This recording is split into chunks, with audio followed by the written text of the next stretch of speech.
I'm Eric Moore. I am a plant equipment mechanic at the wastewater plant for the city of Hutchinson, and that is in the public works field.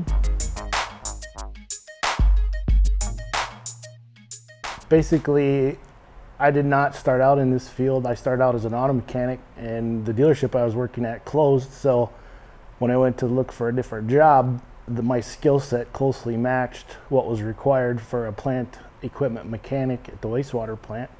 So that is the reason that I went into working in the mechanic field in the wastewater industry. My degree was in auto mechanics, as I said. Many of the same skills are required in the auto mechanic field as in plant equipment mechanics. So I do use a lot of what I learned in the auto world in the plant equipment mechanic world. There's just some differences, but for the most part, a lot of the same skills are required.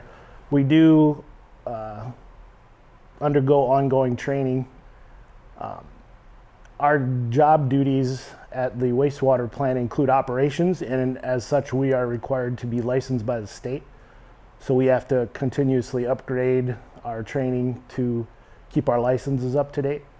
So it is a little bit more than just the standard mechanic training that you have to go through and keep up.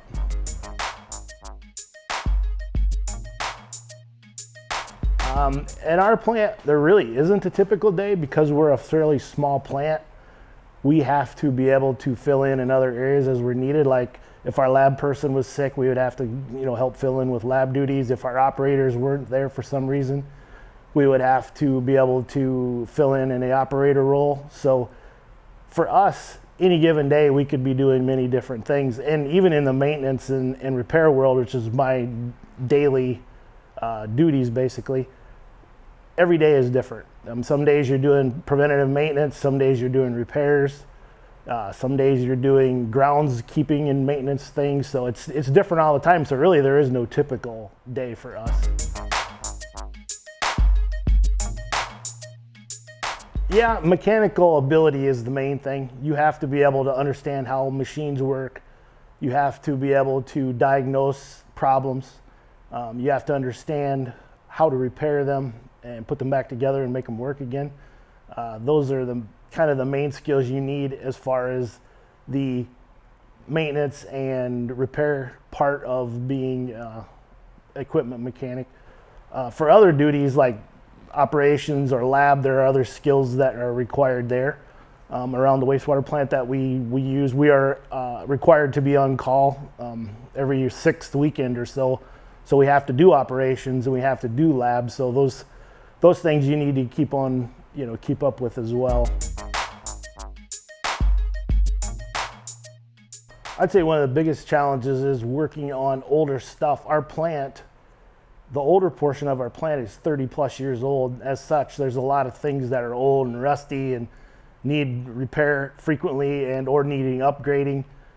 Keeping up with the older part of the plant is quite a challenge. Trying to find parts sometimes is difficult because of the age of the things we're working on. Things are outdated, things have gone out of production. You can't find some parts sometimes. So to me, that's probably the most challenging, is trying to deal with an older, aging plant. Well, it's always rewarding when you can make things, work. I'm a tax-paying citizen in Hutchinson, so if I can save the city money by repairing something instead of replacing it, that's always a good feeling. When I first got into auto mechanics back in the middle 80s, I really knew nothing about public works, water treatment, wastewater treatment, or how plants work or anything. So I never even considered getting into this field in the public works sector. I was trained as an auto mechanic. Being a farm boy, I grew up fixing things all the time. So that I knew how to do. The public sector world, I really wasn't aware of.